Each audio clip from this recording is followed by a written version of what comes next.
ఇది కేవలం మారుతి చేసినటువంటి అంటే దిద్దుకోలేని పొరపాట్లు వల్ల ఈ సినిమా దెబ్బతింది కానండి, లేకపోతే దెబ్బతిందండి.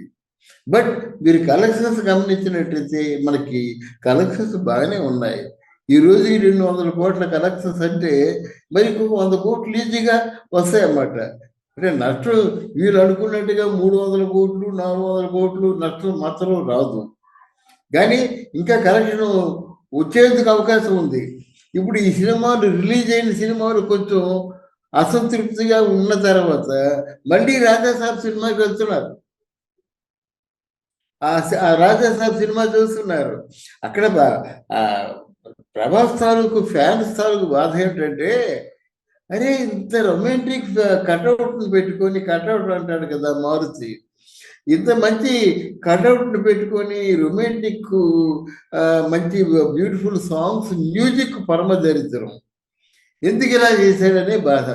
రెండోది ఏమిటంటే ఆ ఓల్డ్ క్యారెక్టర్ని మీరు ఫోకస్ చేశారు. ఒక ఒక మీరు ట్రైల్ పార్ట్లో కానీ విజువల్స్ చూపించినప్పుడు కానీ టీజర్స్ చూపిస్తున్నప్పుడు ఓల్డ్ క్యారెక్టర్ని ఎప్పుడైతే మీరు ఫోకస్ చేశారో, హౌ డేర్ మీరు ఫోకస్ చేసినటువంటి క్యారెక్టర్ని తీసేయడానికి సినిమాలో లేకుండా, అది ఎంత ఘోరమైన పొరపాటు అండి అది.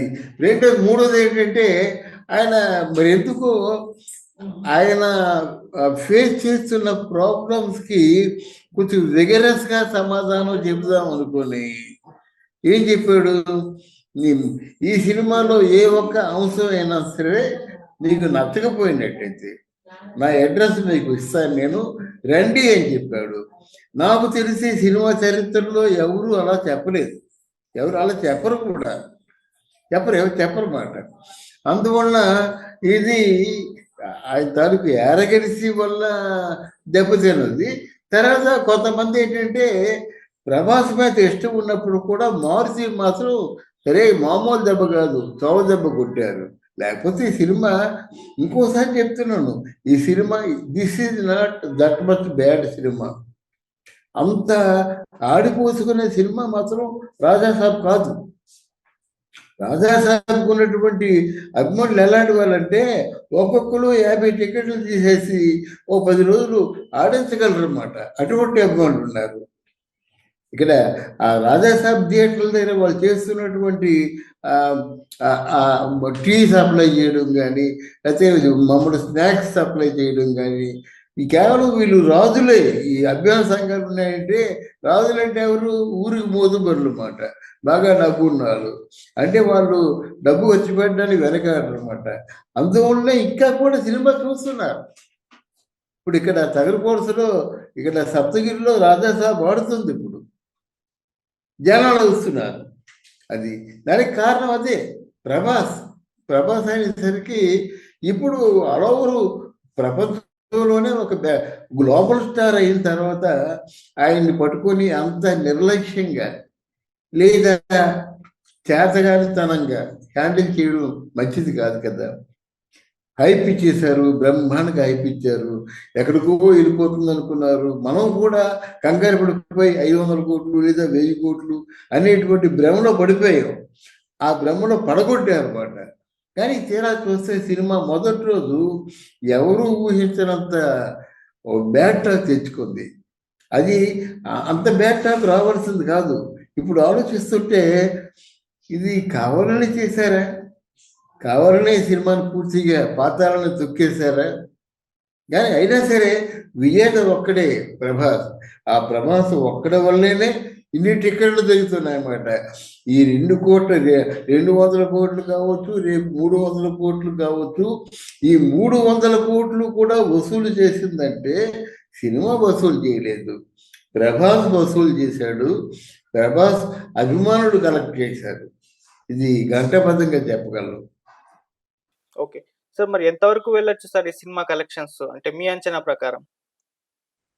అంటే నా అంచనా ప్రకారంగా 300 crores దాటుతుందండి. అంతకు మించి దాటే అవకాశాలు లేవు. ఎప్పుడంటే మీకు హిందీ కానీ సక్సెస్ అయింది అనుకోండి, సాహో సినిమా తెలుగులో యావరేజ్ సినిమా, ఆ హిందీ వెళ్ళేసరికి ఒకేసారి ఒక 300 crores టోటల్ వచ్చింది. చాలా బ్రహ్మాండంగా ఆ సినిమాకి పేరు వచ్చింది. పేరు చాలా బాగా వచ్చింది. తర్వాత అలాగే మీకు ఇంకొక సినిమా చెప్తా. కార్తికేయ 2 ఉంది కదా. కార్తికేయ 2 తెలుగులో వచ్చే కలెక్షన్స్ కంటే హిందీలో విపరీతంగా కలెక్షన్స్ వచ్చేసాయి అన్నమాట. దానికి నేషనల్ అవార్డు వచ్చేంత రేంజ్కి వెళ్ళిపోయింది, కలెక్షన్స్ వచ్చాయి. కొన్ని ఈ పరిణామాలు ట్విస్టులు ఎందుకు జరుగుతాయో తెలియదు. అదృష్టాన్ని దురదృష్టాన్ని నేను నమ్మను, కానీ ఒక చిన్న మార్పు ఎక్కడికో తారస్థాయి తీసుకుపోతుంది అన్నమాట. అది ఇందులో ఇప్పుడు సపోజ్ మన భర్త మహాశయులకు విజ్ఞప్తి సినిమా చూసుకోండి, దాని మీద కాంట్రవర్సీ ఏదో వచ్చింది. ఇంజిన్లో సునీలు, తర్వాత ఏమో ఈయన వెన్నెల కిషోర్ వాళ్ళ కామెడీ, ఇంజిన్లో పంచదార పోయడం, ఇటువంటి చిన్న చిన్న గొడవలు. దానికి మంచు వాళ్ళేమో వాళ్ళు రియాక్ట్ అవ్వడం, అయితే మంచు అభిమానులు ఏమో సినిమా మీద రియాక్ట్ అవ్వడం. తీరా సినిమాలో కొత్త హీరోయిన్లు ఉన్నారు, ఆ హీరోయిన్లు నచ్చకపోవడం. ఇన్ని కారణాలు ఉంటాయి. ఇవన్నీ వాళ్ళు ఆలోచించరు. ఏంటి సినిమాలో హీరోయిన్ ఉంది, అందంగా ఉంది, ఆవిడ చూడగానే పడిపోతారు అని ఈ దృష్టితో వాళ్ళు ప్లాన్ చేసుకుంటూ వెళ్ళిపోతారు. ఎవరు నష్టానికి సినిమా తీరు కదండి. సినిమా తీస్తున్నప్పుడు ప్రతి ఒక్కరు కూడా ఇది డెఫినెట్గా ఒక 200 కోట్లు వెళ్ళిపోతుంది అనేటువంటి దృష్టితోనే చేశారు. బట్ మరి ఈ లెక్కన ఇప్పుడు రాజాసాబ్ సార్ ఒక సక్సెస్ఫుల్ ప్రాజెక్ట్ అనుకోవాలా? లేకుంటే ఒక ఫెయిల్యూర్ ప్రాజెక్ట్ అనుకోవాలా సార్? రాజాసాబ్ ప్రాజెక్ట్ ఫెయిల్యూర్ అంటే 100 కోట్లు పోయే అవకాశం ఉంది.